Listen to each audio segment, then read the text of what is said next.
Hi, Charles here. Happy New Year. You see, it's the first day of January 2021. It's getting towards evening now and it's beginning to get dark, but it's still the first day of January 2021. Now this morning when I woke, my wife said to me, did I hear the fireworks around midnight? And I said, no, I was just out to it. I didn't hear the fireworks. But as I considered the fact that I was waking on the first day of 2021, a thought came to mind. Actually, it was part of a run of verses in the scripture, and I found out where it is. It's in James chapter 4 and verses 13 through 17. And the heading that the New International Version gives to this passage is boasting about tomorrow.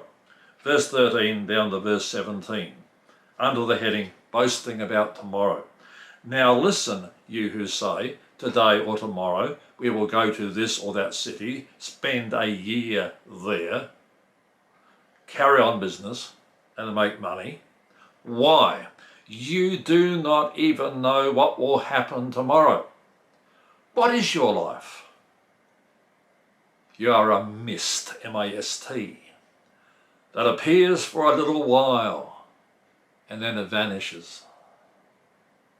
Instead, you ought to say, if it is the Lord's will, we will live and do this or that.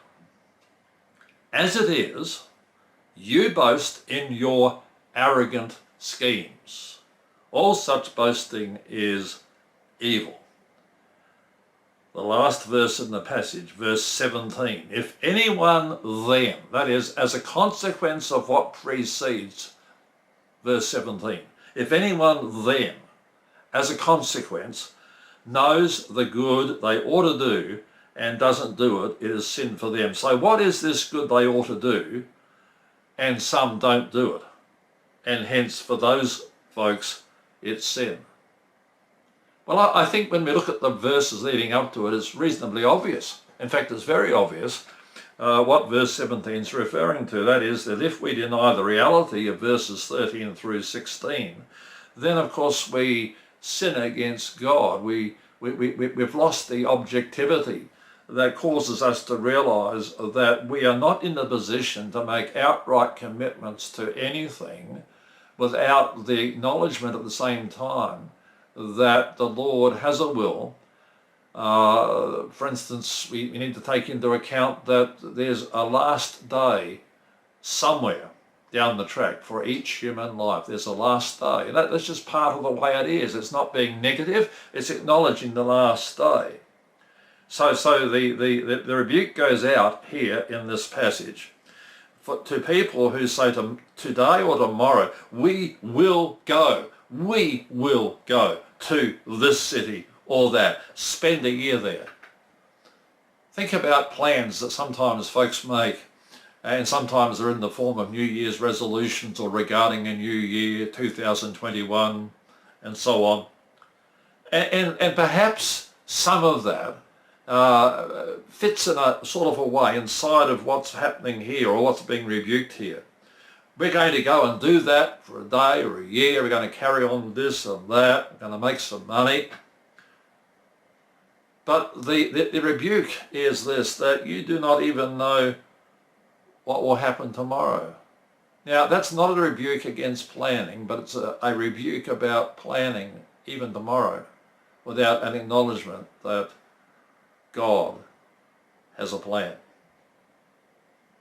And secondly, it's a failure to recognise the brevity of life, the fact that we are a mist, a vapour, as it were. Not that we are mists or vapours, but life can be pictured like that in terms of the brevity and the fragility.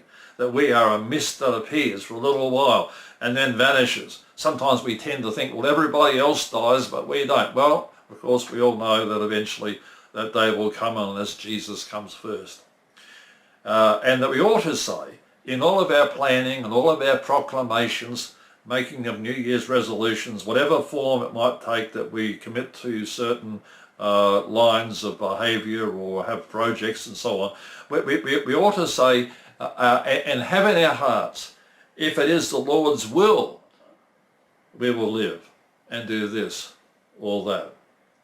And that to do otherwise is arrogant, or it's a demonstration of pride built around forgetting the truth that Christ is King, our God is Lord and sovereign over all, and that all such boasting, all such making of plans and pronouncing of purposes that we might have, if it's done without acknowledgement of God's oversight of our lives and his oversight of his purposes, then it is evil. So the final verse then is easier to understand, because it says, if anyone then, that is as a consequence, knows the good they ought to do and does not do it, it is sin for them.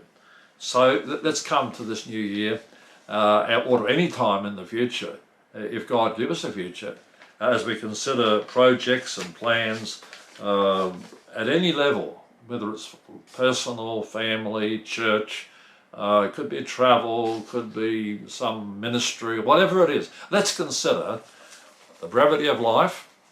God has a plan, and let's go and make plans. Let's wait upon God. Do what we or make plans according to what we feel are the best plans that we can make, but resting upon the reality that is found here in this passage of Scripture. And let's please God, make the plans, but let's not boast. I want to follow that myself. You know, God is speaking to all who will hear this word. And the question goes out, will we do the things that please God? And will we realize our own transient passage through this world? The fact that we don't control ultimately the day of our departure. All things are in his hand, and we commit that to him as we make plans and move on into what lies ahead. Thank you. God be with you in this year and in whatever time we have beyond.